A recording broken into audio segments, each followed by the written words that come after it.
আল্লাহ পাক প্রথমে ছেলেদেরকে বললেন, শোনো সূরা নূর 33 নম্বর আয়াত, আল্লাহ পাক ছেলেদেরকে বললেন তোমরা তোমাদের চোখ নিচু রাখো, এটা আমাদের দায়িত্ব।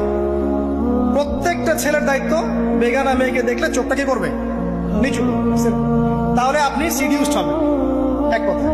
2 নাম্বার, আল্লাহ পাক আমাদেরকে বললেন তোমরা তোমাদের লজ্জাস্থানকে হেফাজত করো। কাদেরকে? আমাদেরকে, মানে ছেলেদেরকে। প্রথমে আল্লাহ পাক ছেলেদেরকে বললেন চোখ নিচু করে রাখো, লজ্জাস্থানে হেফাজত করো, ঠিক আছে? সূরা বানী ইসরাঈল আল্লাহ পাক বললেন জিনার ধারের কাছেও যেও, ধারের কাছেও যেও। আল্লাহ পাক আরো বললেন যদি কেউ জিনা করে ফেলে সূরা নূরে, তাহলে তাকে 100টা বেত্রাঘাত করতে হবে। কয়টা? 100টা, এবং 1 বছরের জন্য তাকে বহিষ্কার করতে হবে। আল্লাহ পাক শাস্তিও দিলেন, শুধু তাত্ত্বিক বিধান দেন নাই, শাস্তিও দিয়েছেন। কারণ শুধু তাত্ত্বিক বিধান দিয়ে হবে? আমি যদি ওয়াজ করে বেড়াই ভাই মদ খায় না, মদ খায় না, কোনো শাস্তি না অ্যাপ্লাই করি, তাহলে কি মদ ছাড়বে মানুষ?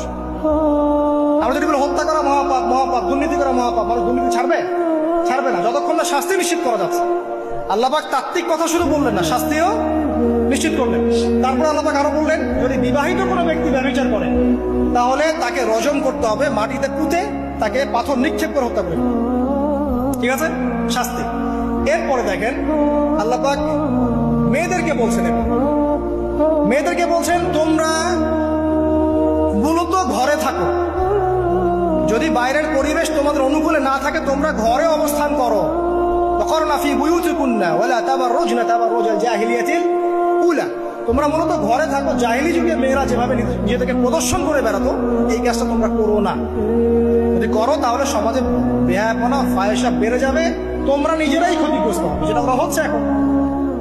আচ্ছা, এরপর আল্লাহ পাক আরো বললেন হে নবী আপনি আপনার স্ত্রী এবং মুমিন নারীদেরকে বলেন তারা যদি বাহিরে যায় যেন জিলবাব দিয়ে তাদের পুরো বক্ষ দেশটাকে ঢেকে নেয়। তাহলে পোশাকের সংস্কৃতির শেকড় কোত্থেকে শিখবো? আমি কোত্থেকে শিখবো? আল্লাহ পাক কর্তৃক নাজিলকৃত সর্বশেষ ঐশী গ্রন্থ থেকে শিখবো নাকি? যে বইয়ের মধ্যে কোনো ভুল নাই সেটাই তো আমার শেখার মাধ্যম হবে নাকি? নাকি যে দর্শনে 1000টা ভুল সেটা শিখবো আমি? আল্লাহ পাক এখানে বলছেন মুমিন নারীদেরকে বলো বাইরে গেলে পরে তারা যেন জিলবাব দিয়ে, কাপড় দিয়ে সুন্দর করে বক্ষদেশ ঢেকে রাখে। বোরখার কথা এখানে নাই শব্দে, ঠিক আছে? ঢেকে রাখা ঢিলে ঢালা পোশাকের কথা এসেছে। আচ্ছা আসেন, আল্লাহ পাক আরো বললেন যে তোমরা অমুক অমুক অমুক অমুক, যেমন আপনার বাবা, আপনার ভাই, আপনার এই যে সন্তান, এই যে মাহারাম যারা আছে এদের সামনে ছাড়া অন্যদের সামনে যখনই যাবে তোমরা কিন্তু হিজাব অবলম্বন। আল্লাহ পাক হিজাবের বিধান দিলেন, চক্ষু নিচু করতে বললেন, লজ্জাস্থানের হেফাজত করতে বললেন, এবং যদি এর পরেও কেউ ভুল করে ফেলে তাহলে আল্লাহ পাক শাস্তির কথা বললেন। আল্লাহ পাকের সিস্টেমটা সুন্দর হলো না? এই সিস্টেমটা নবী সাল্লাল্লাহু আলাইহি ওয়াসাল্লাম অ্যাপ্লাই করলেন, সমাজ থেকে সমস্ত জেনা ব্যভিচারের ভিত্তি উঠে চলে গেল। সুবহানাল্লাহ বলবেন না?